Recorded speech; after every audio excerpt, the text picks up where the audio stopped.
দেখো আমি চিংড়ি মাছটা নুন আর হলুদ মিশিয়ে নিয়েছি। এবার কড়াইয়ে তেল দিয়েছি, তেল গরম হয়ে গেছে, আমি চিংড়ি মাছটা দিয়ে দেবো, ভালো করে ভেজে নেবো। চিংড়ি মাছটা আমার ভাজা হয়ে গেছে, তুলে নিয়েছি। এবার আমি কেটে রাখা পেঁয়াজটা কড়াইয়ে তেল দিয়েছি, তেলে দিয়ে দেবো, তেল গরম হয়ে গেছে।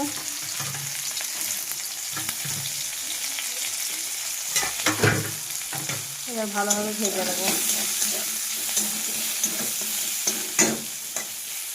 তারপর আমি দিয়ে দেবো কেটে রাখা আলু, টমেটো আর লঙ্কা, ভেজে নেবো ভালো করে।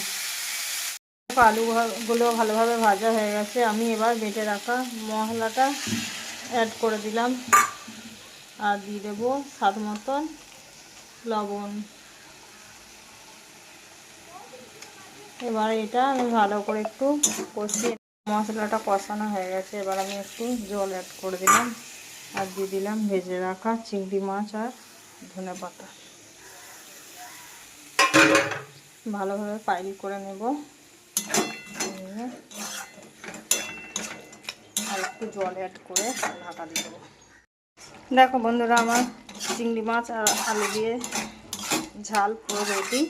এবার আমি নামিয়ে দেব। ফাইনালি আমার চিংড়ি মাছের ঝাল পুরো রেডি। দেখো দারুণ সুন্দর দেখতে হয়েছে, খেতেও দারুণ সুন্দর হবে। তোমরা এইভাবে বানিয়ে খেয়ে দেখো।